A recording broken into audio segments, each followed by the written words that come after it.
దైవానుగ్రహం గ్రహ దోషాలను తగ్గిస్తుందా? డిప్రెషన్‌లోకి బయటపడేస్తుందా? ఏం చెప్తారు మీరు?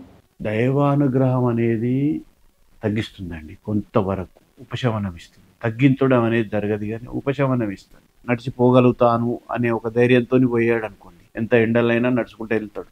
అమ్మా! నాకు డిప్రెషన్ వత్తది అని భయం కొద్దీ ఉన్నోనికి 10 అడుగులు కూడా నడవలేడు. అది కొంతవరకే పనిచేస్తది.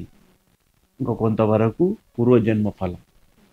ఆ పూర్వజన్మ ఫలం ఉంటేనే దైవానుగ్రహం అనేది పరిపూర్ణంగా ఫలిస్తది. పూర్వజన్మ ఫలం లేకుంటే దైవానుగ్రహం కాదు గదా! నువ్వు ప్రతిరోజు పూజలు చేసుకుంటూ, ఇది చేసుకుంటున్నా చూడండి ఒక ఎగ్జాంపుల్ చెప్తాను. కేసీఆర్ గారు చాలా గొప్ప నాయకుడు. హ్మ్. ప్రతిరోజు యజ్ఞం జరుగుతదండి వాళ్ళ ఫామ్ హౌస్‌లో. అంత గొప్ప యజ్ఞం జరిగిన తర్వాత కూడా టైం బ్యాడ్ వచ్చినప్పుడు శుక్రుడు అయిపోయింది. రవి వచ్చాడు. రవి అతనికి నీచుడు. అది వచ్చాక కూడా టైం బ్యాడ్ వచ్చిన తర్వాత నువ్వు ఇన్ని పూజలు చేసినాక కూడా ఆ టైం నిన్ను ఆపిందా? నిన్ను మళ్ళా సీఎం చేయగలిగిందా? చేయగలగలే కదా! నువ్వెంత గొప్ప కార్యం చేశావండి. యాదగిరిగుట్టి దేవస్థానాన్ని అంత పెద్ద అది చేశావు. యూనో ఏ టెంపుల్‌నంటే ఆ టెంపుల్‌ను బాగు చేశావు. నువ్వు తప్పు చేయొచ్చు, ఒప్పు చేయొచ్చు జీవితంలో.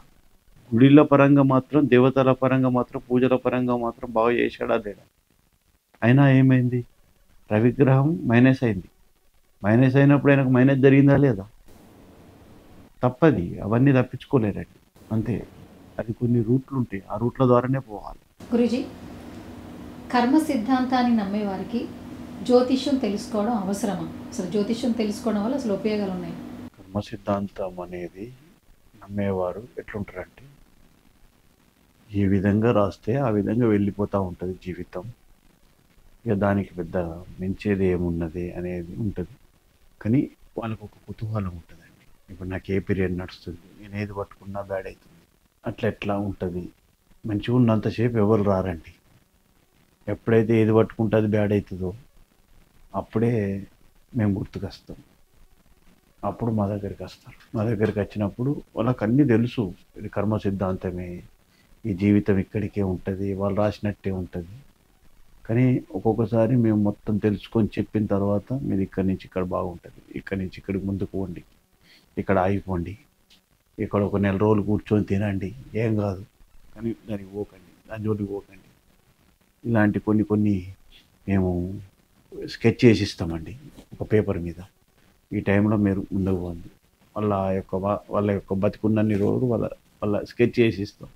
ఈ టైం బాగుంటది. ఈ టైం బాగుండదు. ఈ టైం బాగుంటది. ఈ టైం బాగుండదు. ఈ టైంలో భార్యతోని గొడవలు వస్తాయి. ఈ టైంలో వ్యాపారంలో ఇబ్బందులు వస్తాయి. అట్లా పోతే ఏమవుతుందంటే వాళ్ళకు 50% రాసి ఉన్న దాంట్లో సేవ్ అవుతుంది. అది వాళ్ళ ఆ విధంగా ఉపయోగపడుతుంది. వాళ్ళు బాగుపడతారు. గ్రహాలు ఎప్పుడైతే అమ్మా రాహు చంద్రుడు ఒక గ్రహంలో ఒక ఒక ఒక ఇంట్లో ఉంటాడు. అది మైనస్ ఉంటుంది. డిప్రెషన్ వస్తూ ఉంటుంది. కొందరు పిచ్చిలేస్తుంది. కొందరు మానసికంగా ఇంకో రకంగా ఉంటారు. శుక్రుడు వక్రంగా ఉన్నాడు అనుకోండి. ఈ ఒక్కొక్క దానికి కొన్ని కొన్ని పోర్ట్ఫోలియోస్ ఉంటాయండి ఒక్కొక్క గ్రహానికి. నవగ్రహాలు అంటారు. ఇన్ని గ్రహాలు మంచిగా ఉన్నా దీనిలో మెయిన్ ఇంపార్టెంట్‌గా మనిషిని అతలాకుతలం చేసేటి ఇంకొక 3 ఉంటాయండి. వనరుడు, ఇంద్రుడు, యమధర్మరాజు. అందుకే యమగండం అని ప్రతిరోజు వస్తుంది. చూశారా మీరు? ఇది కూడా ప్రతి వాళ్ళ జాతకంలో ఒక అంతర్భాగమే ఉంటుంది. ఇన్ని బాగున్నా ఒక ఇంద్రుడు మంచిగా లేడనుకోండి, జీవితాన్ని అతలాకుతలం చేసేస్తాడు. వనరుడు మంచిగా లేడనుకోండి, ఇట్లా బయటికి వేస్తేనే కళ్ళపడి నీళ్ళు వస్తాయి. ఏసీ ఎక్కువ వస్తేనే ఒక రకమైన అదైతా ఉంటుంది. తొందరగా అంటే ఏ గాలికి సంబంధించింది ఏది వచ్చినా కూడా మనిషి తొందర ఎఫెక్ట్ అవుతూ ఉంటాడు. అదేవిధంగా ఇంద్రుడు బాగా లేకున్నా కూడా మనల్ని బట్టినే గొడవలు సృష్టిస్తూ ఉంటాడు. మన శుక్రుడు బాగా లేకున్నా, గురువు బాగా లేకున్నా,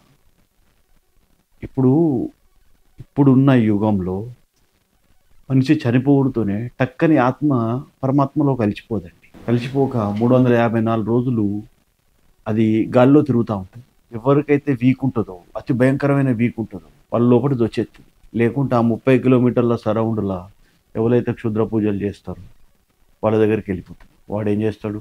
ఎవరి మీదకి విసురుతాడు. సత్యం అండి ఇది. ప్రతి ఒక్కరి జీవితం ఆరాళ్ళతోని ముడిపడే ఉన్నది. ఇది నేను చెప్పే మాట కాదు. ఇది సైన్స్ చెప్పే మాట. ఇది సైంటిఫిక్‌గా కూడా ప్రూవ్ అయిన మాట.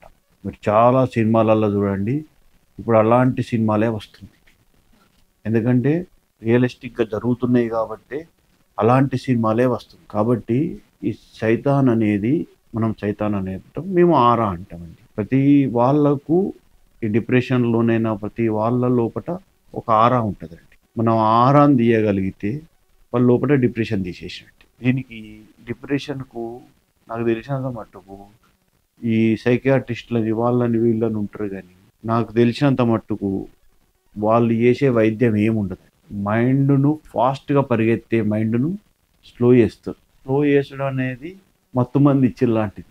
మెడిసిన్స్ లాగానే ఆ! మత్తుమందు ఇయ్యడం. అంటే వాళ్ళకి నిద్ర వస్తది. పడుకుంటారు. అంతే. ఫాస్ట్‌గా పనిచేసే బ్రెయిన్ కొంచెం నిదానంగా పనిచేస్తుంది. నిదానంగా పనిచేస్తారు. ఎక్కువ టైం నిద్రలో ఉంటారు. నిద్రలో. ఎక్కువ నిద్ర వస్తా ఉంటది. అంతే వాళ్ళు చేసేది. కానీ మేము చేసేది అట్లా కాదండి. దాన్ని కంప్లీట్‌గా పంపించేస్తాం మనిషి లోపటి నుంచి. మనిషి లోపటి నుంచి కంప్లీట్‌గా పంపించేస్తాం. ఈ విధంగా చెప్పుకోకుండా బాధపడే వాళ్ళు యూఎస్‌లో కావచ్చు, యూకేలో కావచ్చు, ఇండియాలో కావచ్చు, చాలా పెద్ద పెద్ద కుటుంబాలల్లో కావచ్చు, చాలా చెప్పుకోకుండా నలిగిపోయే వ్యక్తులు చాలామంది ఉన్నారండి. చాలామంది సీక్రెట్‌గా డాక్టర్ దగ్గర పోయేస్తారు. లేకుంటే ఈ డిప్రెషన్ ఎక్కువైపోయి డ్రగ్స్‌కి అలవాటైతా ఉంటారు. ఇదే డిప్రెషన్ ఎక్కువైపోయి ఇంకా దేనికో అలవాటైతా ఉంటారు. వాళ్ళ జీవితం ఎటుపోతుందో వాళ్ళకే అర్థం కాదు. కాబట్టి ఈ టైముల్నే ఇటువంటి టైముల్నే ఇలాంటి మంచి నిర్ణయం తీసుకున్నారనుకోండి వాళ్ళు అదృష్టవంతులు. లేదనుకోండి దురదృష్టవంతులు. మనం ఏం చేయలేం.